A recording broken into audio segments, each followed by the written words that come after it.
Hey Nate, welcome back. You think this is episode 4? That's I'm insane. calling it episodes. Yeah, Or we can call it an episode. I think that's fine. yeah, Time um, flies when you're having fun. yeah. We were just having a good conversation around as we go into this conversation about edibles.com. Um, this whole alcohol to NA to THC cannabis evolution that we're seeing. Um, and you had some hypothesis there of where we're going to end up.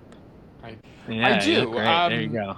I think the cannabis beverage space in particular is going to start to really eat some market share away from the NA space because I think sure people are drinking less, but I don't I think a lot of people who are drinking less also want to replace it with something that makes them feel different. Mm. Um, and while I think there's some great NA brands out there outside of the beer space, which is a very mature category at this point. I think we'll start to see more more beer, more NA beer come uh, into the space and start to become more. There'll be more category leaders outside of athletic brewing. Hmm. I think the cannabis space is going to really pick up in the NA market because I don't think a lot of people want necessarily a one-to-one dupe of Hmm. a tequila, of a bourbon, of a gin. Mostly because a lot of them are not that great.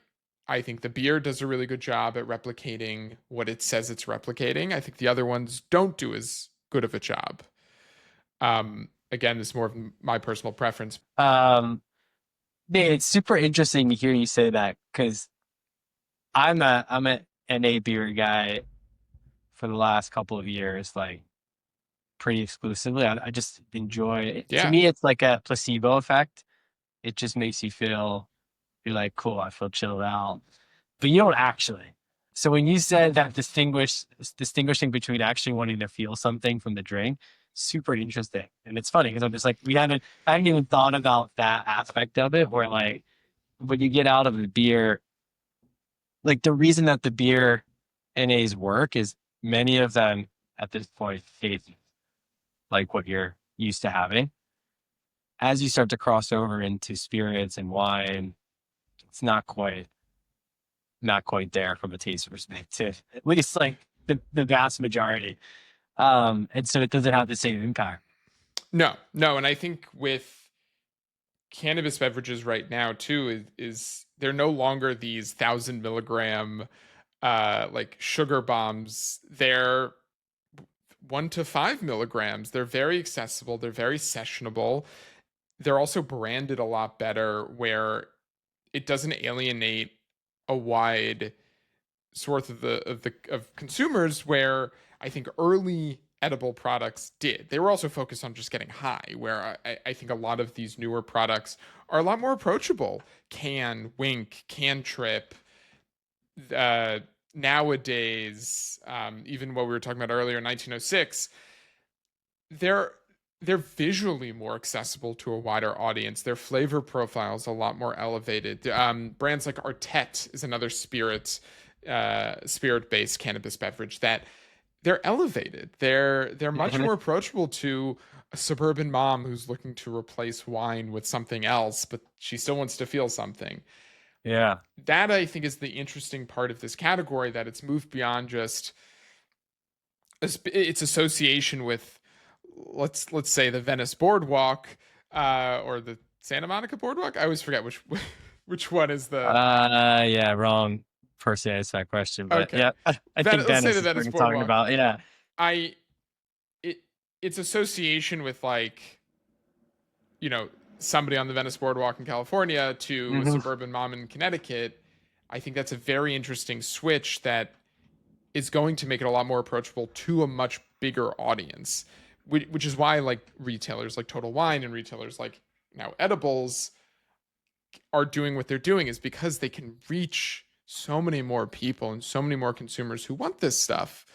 Uh, where in the past it was a very it was maybe your college friend, like it wasn't Hmm. it wasn't the suburban mom, Well, which I it's think is interesting huge. because yeah, I feel like there's hindsight is 2020. When you look back, there's been this evolution across so many other categories. Right. Like we used to laugh when I was living in New York when like there were CBD shots and stuff in your coffee at the, or tea, whatever, at whatever local cafe. Yeah. And but I'm thinking about like the CBD creams and all of the other, different categories that have started to introduce this into their products for some sort of efficacy or impact that has kind of build up to the point where we're seeing what we're seeing. Hello, I think I hear you. We're gonna try third time's a There charm. we go. Yes. Well, we've Guys, just done like a great lead up, Erica, I about love it. I love it. And yes. I've helped you overcome your first guest technical issue, troubleshooting We live. appreciate it. Did it all. It's like, we're going live to whoever is really for the people who are going to tune in after. There you go. Yeah, we're But I probably think live about to these like live 3 TV people. shows. Yeah, these live TV shows. You think about the logistics of that. Yeah. Like, can you imagine something No. like this? It's not like this, but something's going wrong. I mean, like, well, this is a yeah. tangent, but I've done a few live TV shows in my past. Oh yeah. I was a dancer, and so I dabbled in some America's Got Talent entertainment. Wait, me like too. that. Shut up. America's Got Talent. Yeah. What? 2018. Yeah. What? 2012. I I mean, predate you. sorry, not 2018. Jeez. 2008. Whoa. 2008. How crazy. What was your talent? Yeah, I sing, play guitar. Shut So up. Wow. my brother's a Okay. dancer. Fun fact, we were both on it. That is wild. Wow. Okay. Amazing. Well, so we both had live experience, and we still Yes. fucked up, so we're doing great. Yeah. Wait, was Howard or who was the host at the time? Nick Cannon. Okay. I was there for Jerry Springer as the host, which Oh, was nice. wild. Yeah. Anyway, sorry, Nate. Love it. We just realized that we have this connection. Yeah, Yeah. amazing. That's so okay. we're- I don't mind. So we were talking about 1906 prior to jumping on here, Yeah. and their launch of the it's like I think it's a vodka replacement, and we're just saying how this industry is exploding, but we're like, you kind of went alcohol to NA drinks, and then Nate was saying how the cool thing about these products is it gives you an actual, like, you feel something when you have these products, which is super interesting. And like, is that the future? Is it just going to be those types of products, cannabis, THC, and then like NA beer because it's the best NA option out there? At least that's what we think on this call. And so, yeah, we were like, it's no surprise that a brand like Edible Brands is noticing that and kind of leaning in, because the customer, the approachability to customers of all types is just continuing to grow. So anyway, very obviously, like, very timely with our conversation, but thanks for being on today. Appreciate it. Of course. Thank you guys for having me. And yeah, Nate, I caught a little of what you were saying about just good. that trend with especially Gen Z, and I think it's here to stay. And like I have been an athletic brewing fan for so long, and I remember my husband and I like hunting the places in Atlanta where we could get one because it was so few and far between. And now it seems like not only does every restaurant have them, they have it on tap, and it's just this growing move towards NA. And I think luckily we had a founder that kind of saw some of the writing on the walls and that years ago, and so we definitely think that's like some headwind we want to ride too, from the perspective of what we have to offer to the market through this new marketplace experience. Yeah, I saw. It's funny you bring up athletic because I've been the same. Been a customer for a long time. I walked into Costco this weekend, and they were in Costco. Oh wow! I was like a pallet of Nate. This should be look that up. This should be an express checkout. Yeah. It was like a combo pack, a big pack, and I was like, whoa, like, because I'm in Pennsylvania, you can't sell alcohol outside of these like state stores. So it's cool to see like a product like that could be in Costco for me locally, Yeah. But yeah, Erica, why don't you do a quick intro, and then Yeah. we'll jump into more about why you're here today. Yeah, well, Erica Randerson, the Chief Digital Officer at Edible Brands. Been with the company for about 4 years now, and Edible Brands is the platform company that owns Edible Arrangements, also now edibles.com. And then also Roti Mediterranean, which is a fast casual concept that we acquired in January of this year. So we're expanding our portfolio in many different ways, but focused on wellness, celebration, and nourishment.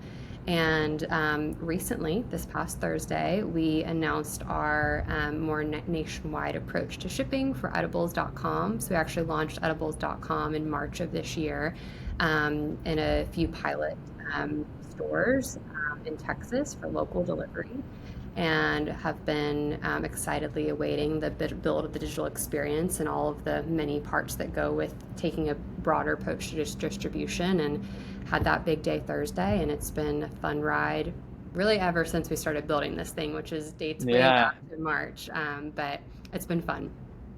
What is the what I guess what signals were you looking for in this pilot to know, or was it kind of like this is going to happen, we're just going to see how this goes? But yeah, I'd love to hear more about what that Texas pilot looked like. The Texas pilot was great, and we I'll back up a little further even to say, we've owned the IP to edibles and edibles.com now for a while, given our edible arrangements. And I think what we saw was a couple opportunities. One, to bring someone in who knows this industry. So we made a very smart move a little over a year ago and brought in Thomas Winstanley. He's an industry veteran in the CBD infused hemp-derived space.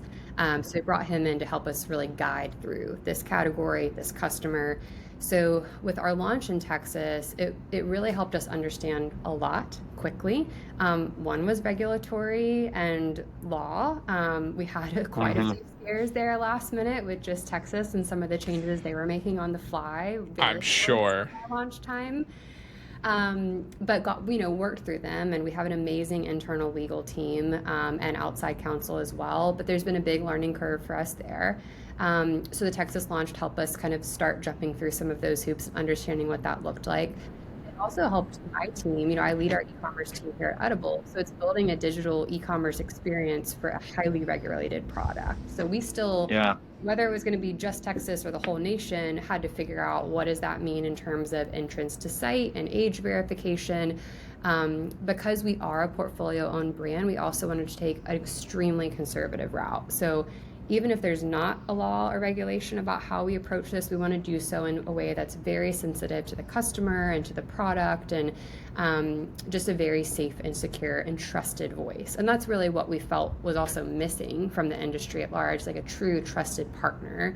So we were able to learn a lot with this Texas launch, just from the basics of how does this e-commerce site need to be built and be experienced by customers. And then I think it did teach us that brand trust and curation was going to go a long way. So we did have a lot of success from both a headline but also sales perspective with the initial launch in March. And again, I credit back our EVP who really came in, and Thomas came in with the product knowledge, industry knowledge, and really helped us get the premium selection of products to really go to market with. And I think we saw customers respond to that really well with what they wanted, engaging with the brand. So it was very helpful to launch in a piloted way before we took a more main stage approach to it. I could say this, I don't know for sure, but I would imagine the edible arrangements customer demographic target is different than edibles.com. Yeah. No, I'd love to hear about that. And if there's any initial learnings or strategy or how you're thinking about that, because I do know a few people that would actually be the edible arrangements customer who would also be the edibles.com, but it's not everybody. So tell us more about customer demographic target. Yeah. So from the brand's perspective, we're doing a couple things intentionally. We've kept these as two completely, totally separate brands. So even from a visual identity, you'll see it's a very different brand identity than the edible arrangements identity. And that was unpurposeful. We want these to be two separate experiences. So the branding is very differentiated, but I will say we've leveraged what works well for our customer today in the edible arrangements world to help propel edibles forward. So that's our e-commerce engine, e-commerce expertise, but then also our strength in logistics. So even part of dig in a little further on that Texas pilot, that was actually taking existing edible arrangement local stores, some being franchisees, some being corporate owned, and inviting them into this pilot program, supplying their stores with inventory, and then offering last mile services. So it was same day delivery, next day delivery. And from what I understand, that was the first really that people were offering this type of product in a same day delivery. Yeah. So we did a good job of leveraging what works for us from a infrastructure standpoint, and then e-commerce, we took a lot of the learnings from what works from edible.com, applied it to edibles.com. But with the customers, it's been, like, I'll tell you from a leadership standpoint, I think there's like the right amount of trepidation of we want to be sensitive to our heritage customer and, talk about this in a way that's appropriate and inviting, but also isn't intrusive. And I think any concerns that we had were so quickly erased about the customers, like acceptance of our launch into this new brand space. Our marketing team's done a great job too of just audience segmentation and list hygiene, and we do some cross merchandising today in terms of talking about the brands to the other party, but we're still learning. But I think if we have learned anything, it's that we've almost been more conservative than our customer needed us to be. Yeah, that doesn't sound too surprising, just based off some of the conversations I've had with some of the brands that are even sold on edibles.com. Yeah. That they've been sort of surprised by some of the customer base that they've seen, that it's been this suburban mom who's maybe in her 50s and normally would have a glass of wine at night, but might actually have some Cantrip or some Can or some Wink or some, you name the brand. And I think something Lucas and I were talking about too is that a lot of these brands have done a lot of the legwork to introduce this category to a much wider audience of people who normally I think were alienated from this category, but now with a 2 to 5 milligram drink has made it more approachable, but also the branding and the aesthetic of some of these products. The cans to the spirits as well. I completely agree. I think, and that's what's honestly what we've looked for too in brand partners, as someone that can have that trust with the customer near instantaneously, but is also premium product. I'll tell you guys, I was at Shop Talk this past week, and so I was talking a little bit about the edibles launch, and I had so many women in my demographic, so toddler at home, soccer momming on the weekends, who were like, I'm so excited about this because I just felt so weird walking into the, like my, not a specific brand, but just like kind of like the corner CBD store. Yeah, they're not the most appealing. There's not a lot of retailers either. It's it is. It's interesting you say that. I'm thinking about what you said, Nate, earlier about like approachability of brands. From a retail perspective, there's not many. And they're also, from what I've seen, just like super off-putting and nondescript, or just like, it's just not somewhere that, like, it's appealing to a certain type of demo. So it's so interesting to hear that. Yeah, I think we're going to continue to be really intentional about being the trusted name in the industry, and I think that'll really speak for itself as we help educate customers. And we're also trying to be educational too, so we're not just on the site. We have a lot of content about like what is CBD, what is THC, and just helping customers also understand, who may have heard about this drink that their friend has at night instead of wine, but really still doesn't know anything about it. We also want to be a source where you can just come and learn, and then maybe try products later on. It actually brings up an interesting point. Is it all delivery? Is there any world in which like the actual retail network is leveraged for pickup or walking? Because I'm realizing we're saying we're talking about local delivery, but then it's also like going into the edible arrangements in the future, essentially, right? Yeah, so we're really thinking about growth in three ways. So there's the local delivery aspect where we have a store, and I'll talk about what that could be in a second. But for now, it could be an edible arrangement store that is also servicing that last mile with edibles products. Or it could be an edibles store, and that's what we're really excited about. Mm. We are investing in retail. Ooh. I will not get myself in trouble and share a timeline there yet, but soon, like truly soon, we're looking at opening a retail footprint in Atlanta as our pilot there, and that'll be an edibles branded retail store. Very And then the cool. third leg of distribution is obviously the D2C shipping that we just launched this past Thursday. So we're exploring all three of those avenues, and I think that's been honestly part of the fun of building this thing is it's not just one way that we can help a customer. We have many different ways we can get a product to a customer kind of depending on their preferences, and I think that's where it's us pulling through some of that e-commerce experience we've learned through Edible. Like customers want to be able to tell you not only what product they want, but also how they want it and when they want it. Yeah. So all of those options up front, I think has been something unique about it. The yeah, it's fascinating because I'm thinking about, I saw Nate your face when Erica said Roti acquisition in January. How does this all, I mean, obviously like edible.com and edibles.com, by just me saying it the way I just said it, like they're very closely aligned in terms of the branding and people will get it. Yeah. But just thinking like broader edible brands strategy and like next 3 years, next 5 years, as much as you're able to share, like how does this all march toward the same, or maybe it doesn't, but like what's that end kind of vision or Yeah. perspective for people who, I'm sure you've had people text you or comment or reach out and be like, what? Yeah. Like this is cool, but like what? I'm so confused. But We I'm sure really internally, like there's that structure that we don't get to see. Yeah, we really have anchored in kind of those three pillars I briefly mentioned at the start of wellness, nourishment, and celebration. Mm. And I think that at the like root of who we are, we're still founder owned and operated. We brought on a new CEO who's been with the company nearly her entire life. She's the founder's daughter in the past several years, who's Oh helped wow. usher in a lot of the change Very that we've cool. seen more recently. So I think as we've honestly started turning our next generation of the next 25 years of this business, it's been anchoring in those three pillars. Like this is really who we are and who we want to continue to be.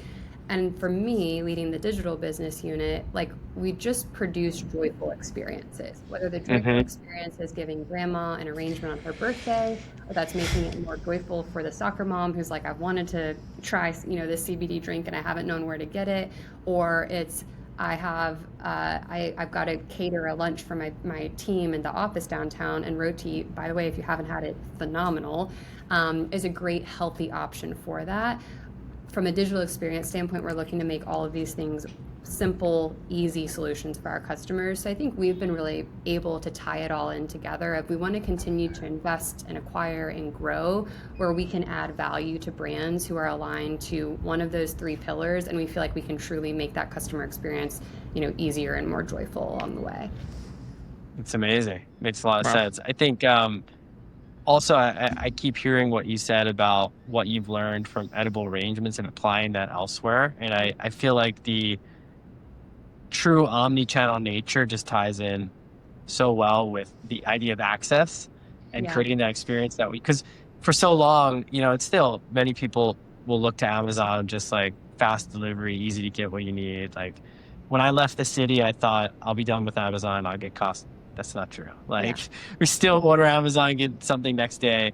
But it's really cool to see you all leading the charge there as well of just like what's that full customer 360 experience. And you keep saying digital and e-com, but I'm like, Erica, everything you're doing is going to be just as Yeah.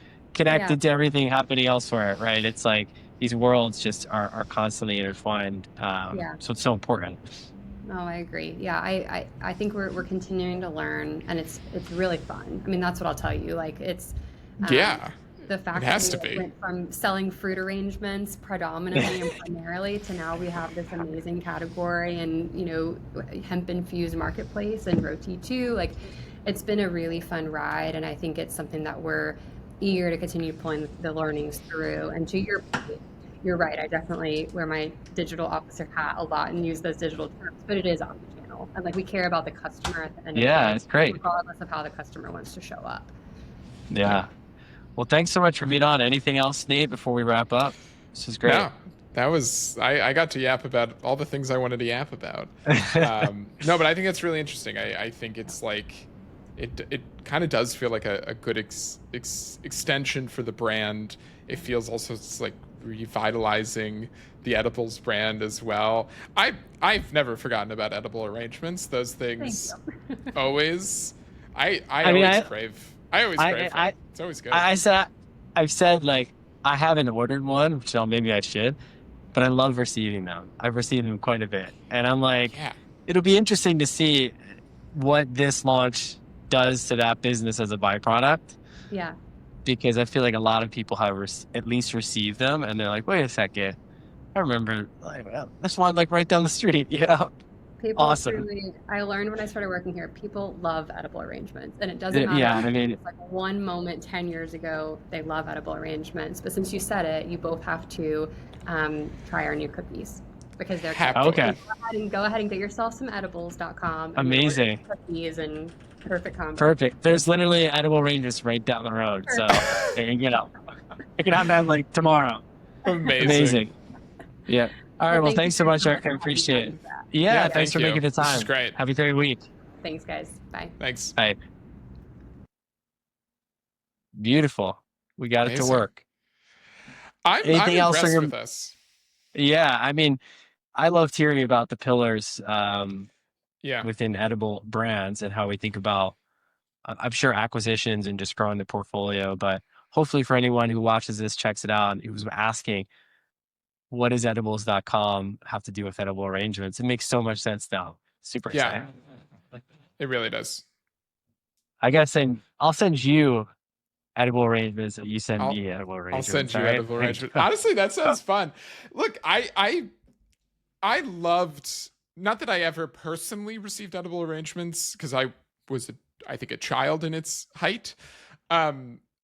It's like true height when it was like everywhere. But my Yeah. home had received edible Right, arrangements. and I right. went to edible arrangements a lot. There was one in my hometown. I Oh, think there you it's go. now it's now a like minute clinic. Okay, interesting. Yeah, it's not. The Applebee's, no, the Friendlies near me is in a minute clinic. Oh, Is that's that sad. is that bizarre? I mean, I guess like it's good. it still looks like Friendlies, and then That's it's a pretty minute cool. clinic. I love Yeah. when these places like take over and they're just like, yeah, we'll Uh-huh. just repaint it. There was an IHOP in my hometown that's now like a nail salon, and it's still clearly was an IHOP at some point. The Wawa will just abandon their old location and build one like right next to it. That's the bigger, better one with a gas station. And I'm like, wait, the original one's right there.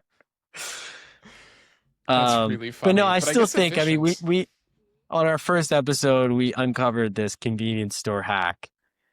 And I do think you could probably dedicate an entire episode to what that looks like in practice. Maybe When I'll I save that posted for my that, people were, podcast. there you go. People were commenting on that post that I made saying like, this is 100%. Yes. Like super interesting. All these convenience stores. And some of them a lot of them have their own brands. Yeah, which is also 7-Eleven interesting. famously does. Wawa does. Yeah, they you have to. I mean, if you build enough of an iconic brand, it's easy. You can offer a cheaper version of a traditional product. But I wonder if edibles will one day have their own. That would be cool. 100% So cool. And should. They should also, I think, consider acquiring some of these hemp-based beverages and CPG products, because it just makes sense. And like, right now there's not a ton of these brands out on the market. There's a lot.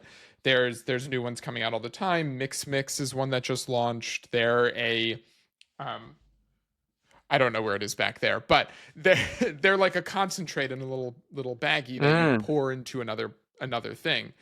Into your NA beer.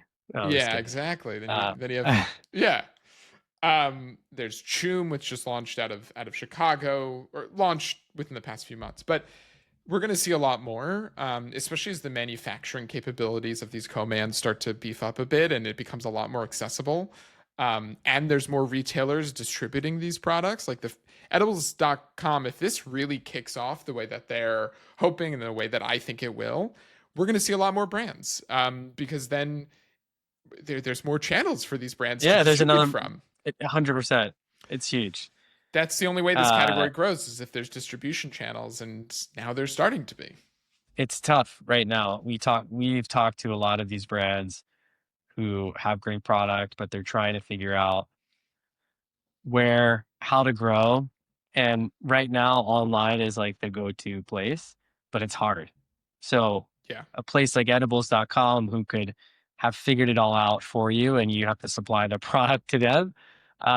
That's a easy way to, nothing's easy, but that's an easy channel to think about. How do we grow? There's probably a better word we can use than easy, but a more streamlined way. I also think about we talked a lot a couple weeks ago about trial. Yep. I just think about how much easier, like I haven't had a lot of these products, but I'm like, now knowing I could go to this site and just order it and it's easy and they're aggregated in one place, it just makes trial a heck of a lot easier. To enter into this world, enter into those brands. Oh yeah. I mean, driving trial, especially for the brands that we mostly talk about, like obviously like Instapot. Okay, people, you can kind of get it. But for a lot of the brands that you work with, these food and beverage brands, driving trial is one of the biggest, it's one of the hardest things that they can do. And it's one of the biggest drivers of sales that they can do. Like it's both really hard and one of the best things you can do, because once somebody tries it, assuming it's a good product, people are like, yeah, I'll buy this. I like this. And they feel something. That's right. And they feel something. But like figuring out also how to drive trial online, so hard. Hard.